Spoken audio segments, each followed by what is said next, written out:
Welcome to another video. Hopefully you're having a wonderful day. This is how I made 1 RR. It's supposed to be a 3 RR trade. But as you guys know, partialing will mess you up, but partialing will still help you out, right? If I were to hold this, thinking it was going here without partialing around here, I would have, faced a loss, right?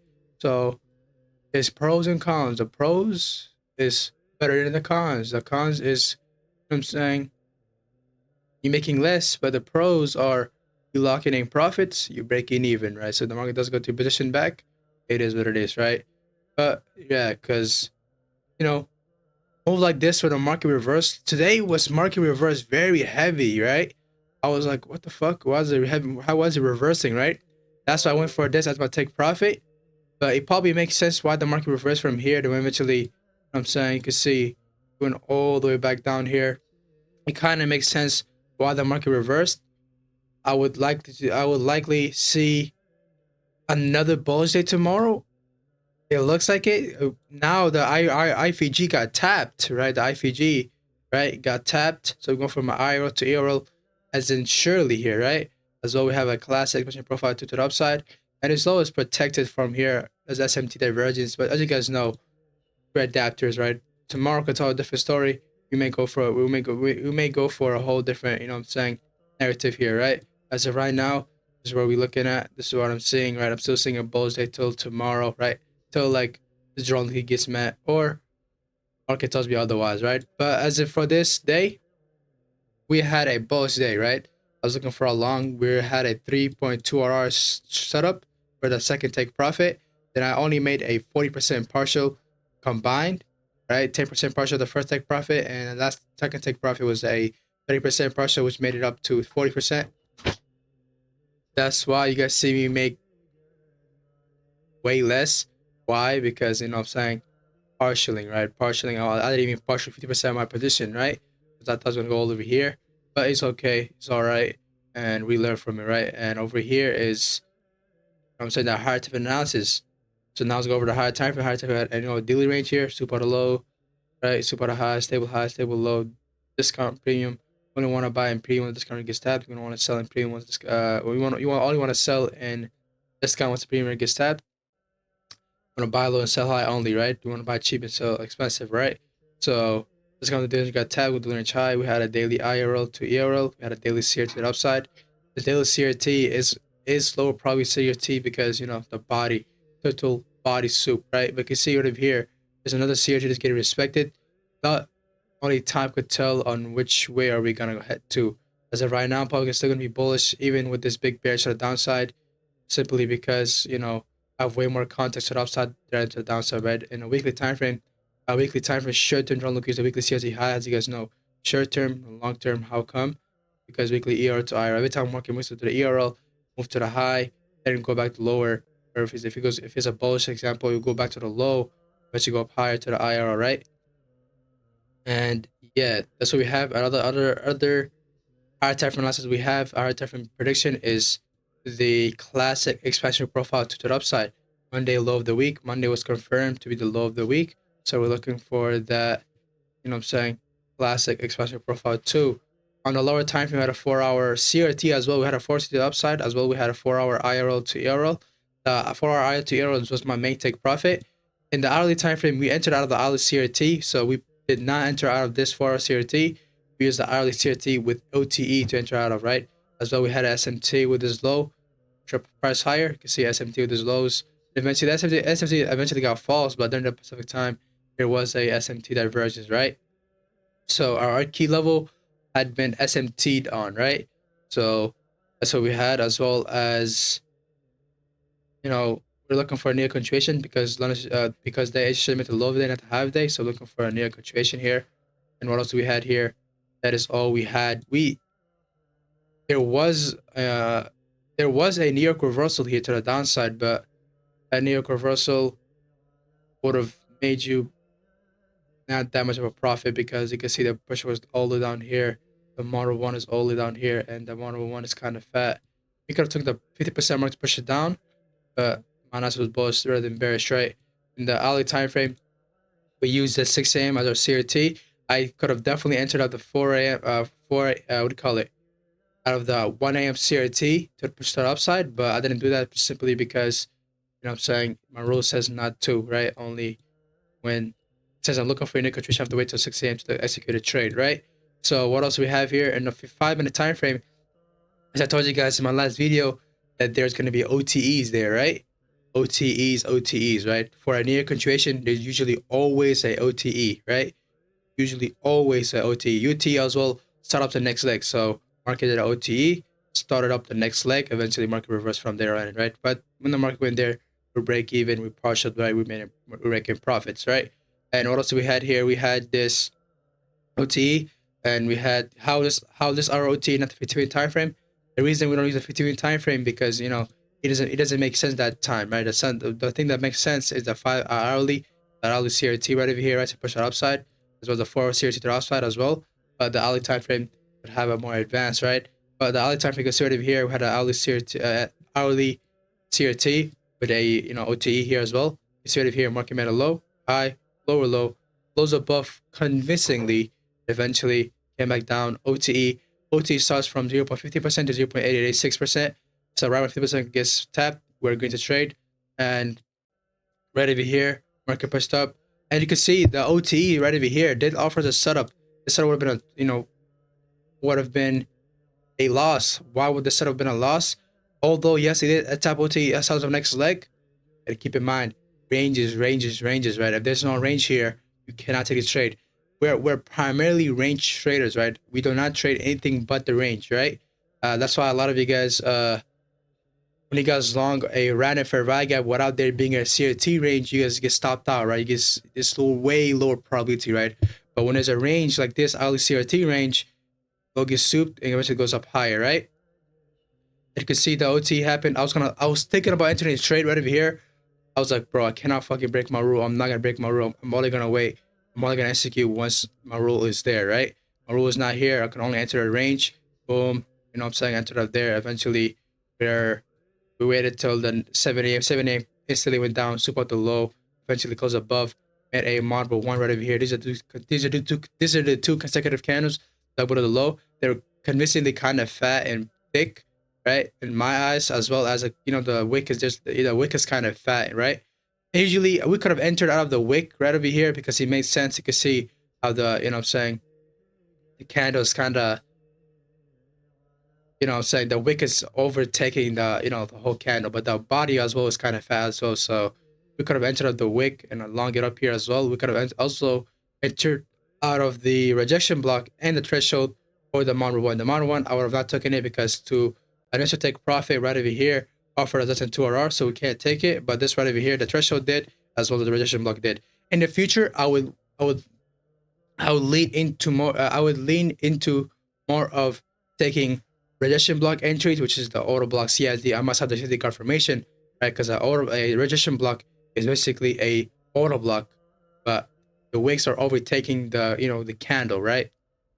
So in the future, I would potentially, what I'm trying to do is get into entering rejection blocks, get into entering on threshold, and there's gonna be scenarios for it, right? For a rejection block entry, it's gonna be we need to have the model one confirmation. Is the only way we can enter the threshold is when the wick is kind of fatter than the wick is greater than the, I'm saying, when the wick is greater than the body or the whatever, right? When the wick is greater than the whole candle, right? That's when we could take a rejection block. And for a for a threshold, as you guys know, the threshold is when the body is kind of fat. This candle was 2 consecutive candles, so it's kind of fat. And my initial take profit was right over here.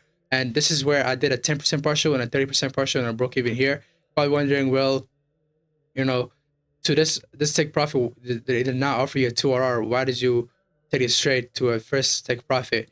The reason I still took it straight to the upside, because my initial take profit right over here. You can see it was very clear that the market wanted to go over here. So I was like, okay, 4-hour IRL to ERL as well. I was like, okay, that seems good, right?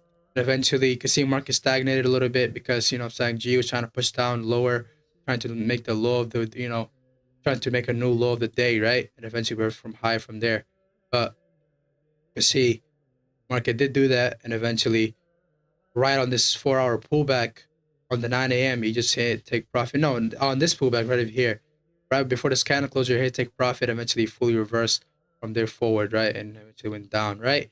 And yeah, this is the setup. This is how we made only one RR. It's supposed to be a 3.2 RR, I'm pretty sure, because I had a beautiful entry. It's supposed to be a 3.1 to 3.2 RR. We made less, but guess what? Would you rather make, saying something than make nothing, or potentially even lose, right? People will break even on this, and eventually they will make nothing out of here, right? It's about locking in profit. It's not about in confidence. Is about locking profits. What does take profit is? What is our take profit? A take profit is where price could potentially reverse from where we could potentially saying profit out of it. So if it does reverse and it doesn't want to push up higher, it's not willing to push up higher, we could break even and partial to lock in profits, right? That's what all that means, right? And yeah, this right now we are down 2% on our challenge. Now we're only down 1%. We could have been up 2% on our account, but it is what it is, right? I'm not going to get concerned. It is what it is. It's part of the thing. I built good habits. I'm satisfied. I it looks like the lesson of the trade is multiple lessons here, right? The lesson is I somehow somewhat had a FOMO problem on this order block. I was like, damn, I'm gonna leave. It's not gonna come back. That FOMO problem will never happen again, because I do not know why I had that problem. Because what I'm saying, recently this trade that we had to the upside, right from yesterday trade, I was like, damn, he gave me the wrong amount of one, and that's the move that caused a big ass push to the upside, right? And that really kind of affected my thing, and I'm not gonna let it affect it anymore. But there's definitely a lesson here. So the lesson is not to FOMO in, right? And to build good habits and gain satisfaction from good habits. This is not my setup, so I cannot take this trade. This right here is my setup. I can take the trade. You can see went too long that shit. We're gonna stop out, right? And OT was beautiful. And I took another long trade right over here. I had another long trade. It was a different account. It was not the same account. It was like a, different challenge account. It was not a 50K, right? I took this long right over here, and I faced a loss. I do not know why I longed this. I do know why I longed it, because I was like, okay, there could be potentially another leg up to the upside. I saw a hourly CRT right over here getting respected. I was like, okay, it's gonna be potentially another long up to the upside. We have a hourly, hourly IFG as our key level. Okay, this could be potentially long. I longed it up, and I lost instantly, which is fantastic, right? Why lose instantly? This fucking told me to not take more than one trade a session, right? Even if it's a different account, I cannot take more than one trade a session. I cannot take more than one trade a day. I will not make the same mistake again, because I took this one other trade, instantly win a loss. Okay, fine, it's beautiful, right? I cannot take more than one trade a day, regardless of if it being a different account. I don't care if it's the next different account is lower capital. I could care less about what it is. I only care is I cannot take more than one position. I must take the right trade, right? And this setup right over here, yes, it looked beautiful. Would have been a loss, but our original setup right over here, because you guys know our setups, our fucking rules are meant to give us setups that are the right one, right? That are the last move, that are the correct move to that could potentially happen, right? And this one already happened, so what the fuck am I entering this one? And why the fuck am I taking more than one trade a day? And yeah, from now on forward, even on a different account, if I take a trade on a different account, right, I will not take a trade on my, on my, main account, right? I will just stick to letting the trade run. Eventually, take a one trade a day, regardless of how many accounts I have, regardless if I have 2 or 3 accounts. I'm gonna take one trade a day. I'm only going to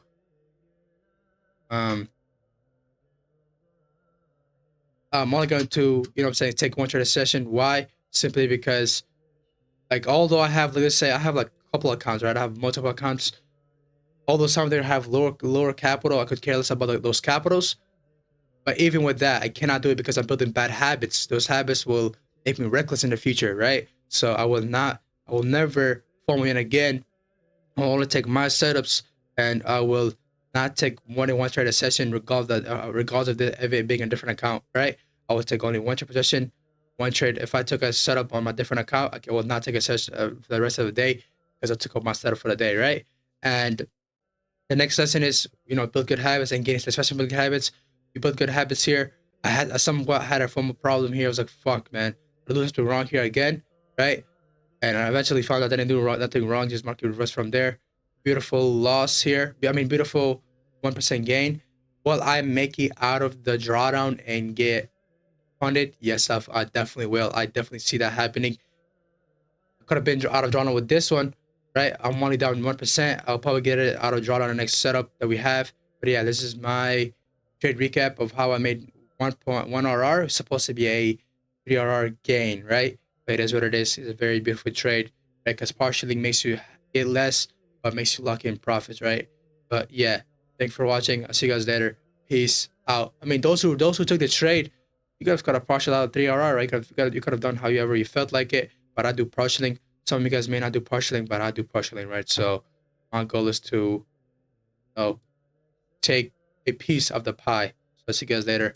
Thanks for watching. Make sure you guys like, comment, subscribe, share, and I'll see you guys in the next video. See you guys later. Join the Discord, links are down below. See you guys inside Discord. Peace out. This call was giving on our Discord. During it afterward as well. So yeah, see you guys later. Peace out.